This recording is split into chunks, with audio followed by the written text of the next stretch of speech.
안녕하세요. 뉴스와 사람들입니다. 지난 대선에서 이재명 대표는 양복 입은 글라디에이터라 했던 김현종 전 국가안보실 2차장이 이재명 대표의 외교안보 보좌관으로 임명됐습니다. 미국 정부가 가장 껄끄러워하고 가장 피하고 싶어하는 한국의 협상가가 김현종입니다. 12.3 내란 사태가 발발하자 김현종 전 차장은 다음과 같이 밝혔습니다. 우리나라 대통령의 가장 기본적인 의무는 단 한 명의 국민도 맞아 죽지 않는, 단 한 명의 국민도 굶어 죽지 않는 나라를 만드는 것입니다. 4.16 세월호 참사와 12.9 이태원 참사, 최상병 사망사건 같은 사태를 방지해야 하는 자리가 바로 대통령입니다. 국민의 재산도 보호해야 함은 물론입니다. 그런데 윤석열 대통령은 특수작전을 수행하는 최정예 부대를 공격 헬기에 태워 자국의 국민을 공격했습니다. 납득 불가능한 반국가 세력이라는 명분으로 우원식 국회의장을 포함한 주요 정치인들과 언론인을 체포하기 위해 체포조를 보낸 사실도 드러났습니다. 박안수 계엄사령관의 해명을 지켜본 국민은 그가 어떻게 해서 그 자리에 오를 수 있었는지 의아해했을 것입니다. 코스피는 오늘 3% 하락했고 환율은 계속 절하되고 있습니다. 자영업자의 GDP 비율은 27%에서 19%로 급락했습니다. K-팝, K-푸드, K-뷰티 등 우리 국민 일궈온 대한민국의 이미지가 무장 군인들이 창문을 깨부수며 국회의사당으로 난입하는 이미지로 바뀌어버렸습니다. 국격이 입은 손실은 이루 말할 수 없을 지경입니다. 전쟁 중인 이스라엘마저 한국여행 주의보를 내렸습니다. 그뿐만이 아닙니다. 윤석열 대통령은 한미동맹을 훼손시켰습니다. 한미동맹은 대한민국 국정 운영의 중요 요소 중 하나며 한미동맹은 민주주의 동맹에 기반합니다. 미국은 이번 사태를 매우 심각하게 받아들이고 있습니다. 로이터 오스틴 국방부 장관은 일본은 방문하면서도 예정돼 있었던 방한 일정을 취소했습니다. 노무현 정부 시절부터 개인적으로 인연이 있는 커트 컴벨 국무부 부장관은 이번 비상계엄에 대해 형편없는 오판, 굉장히 불법적인 과정이었다고 날선 비판을 가했습니다. 저는 트럼프 취임 이유가 더욱 우려스럽습니다. 격변이 일상적으로 일어나는 국제사회에서는 약점을 노출해서는 안 되며 호락호락하다 여겨줘도 안 됩니다. 이는 국제사회의 냉엄한 룰입니다. 윤석열 대통령은 국가원수로서 약점을 드러냈습니다. 트럼프 당선인은 백지 청구서를 대한민국에 내밀 것입니다. 분노를 참을 수 없어서 어제 국회 본청 앞에서 열린 특별시국회의가 갔습니다. 조속한 정상화가 시급합니다. 몇 번이고 애국가를 떠올렸습니다. 대한민국 대안으로 민주주의를 길이 보존해야 합니다. 자, 1호부터 약 2개월이 지난 임명식 자리에서 그는 또 다음과 같이 발언했습니다. 네, 안녕하십니까. 오늘부로 더불어민주당 이재명 대표의 외교안보 보좌관을 맡게 된 김현종입니다. 이렇게 인사드릴 기회를 주셔서 감사합니다.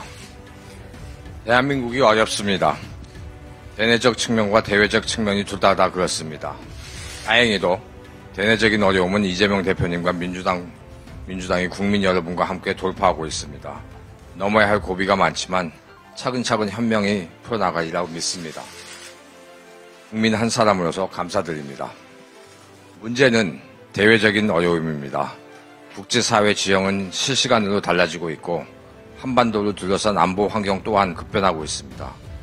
대륙 세력과 해양 세력의 대립이 격화되고 있고 중국 요소수와 일본 불화수소 사태로 경험한 바와 같이 안보가 전통적인 외교 국방 분야에서 에너지, 기술, 나아가 공급망 분야로 확장되고 있습니다. 무엇보다 트럼프 2기 행정부가 출범한 지 오늘로 19일째를 맞이했습니다. 전 세계 각국은 더욱 강력해진 미국의 보호무역 체제에 대응하기 위해 총력을 기울이고 있습니다. 우리 또한 트럼프 1기 경험을 토대로 보다 정교한 준비를 갖춰야 합니다. 어려울 때일수록 더 힘있게 나가야 합니다. 간의 한미 공조 관계를 더욱 긴밀하게 하고 업그레이드를 할 기회로 삼아야 합니다. 지난 72년간 우리는 굳건한 한미 동맹 바탕으로 우리 안보 이익을 안정적으로 지켜왔습니다. 나아가 한미 FTA 체결을 통해 한미 관계가 한미 군사 동맹 하의 외교 국방 영역에서 경제 통상 영역으로 확장되었습니다. 주목해야 할 건 지금 안보는 지정학, 경제 통상이라는 범위를 넘어 과학, 기술 영역까지 확대되고 있습니다. 이건 매우 중요한 변화입니다. 그 결과 복합 안보라는 과제가 탄생했습니다. 외교 분야에서는 외교 공간을 마련하는 것이 중요합니다.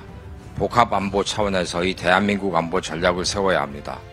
물론 흔들림 없는 한미 군사협조는 기본입니다.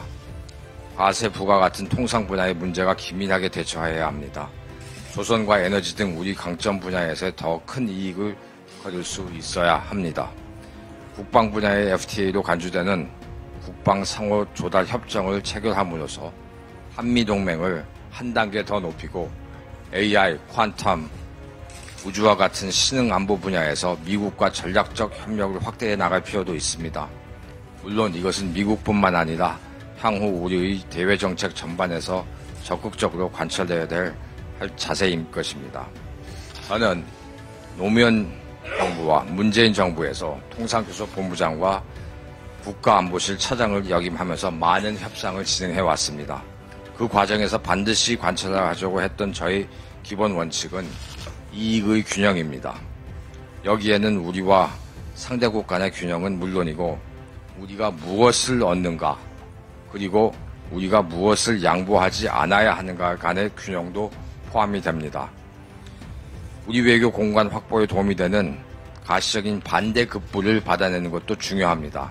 미사일 사거리와 고체 연료 사용 제한 해제를 골자로 하는 한미 미사일 지침 종료 그리고 한미 FTA 재협상 결과가 그러한 사례에 속한다고 말씀드릴 수 있겠습니다. 국익이란 이렇듯 입체적이고 그렇기 때문에 더욱 확고한 주인의식을 가지고 지켜내야 합니다.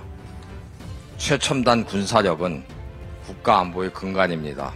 그리고 이제는 성장 동력으로 그 영역을 확장하고 있습니다.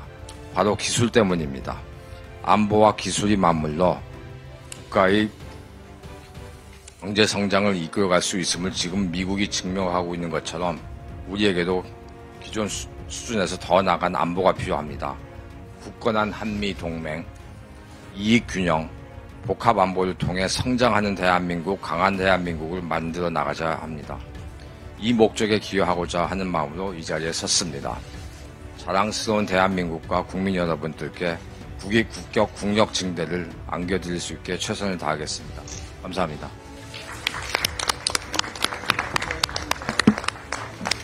자, 그러니까 김현정의 연설에서 이재명 대표가 앞으로 진격할 대한민국의 외교안보 통상의 길이 보입니다. 김현종은 과거 산업통상교섭본부장 시절 미국과 중국이라는 고래 싸움에 한국이 새우등 터질 수 있다는 발언을 비판하며 우리는 새우가 아닌 돌고래가 되어 치고 나가야 한다고 발언한 바 있습니다. 윤석열이 대왕고래라며 대국민 사기극을 벌일 때 이재명은 대한민국의 국력을 고래로 바꿔놓을 것입니다. 곧 위대한 대한민국이 옵니다.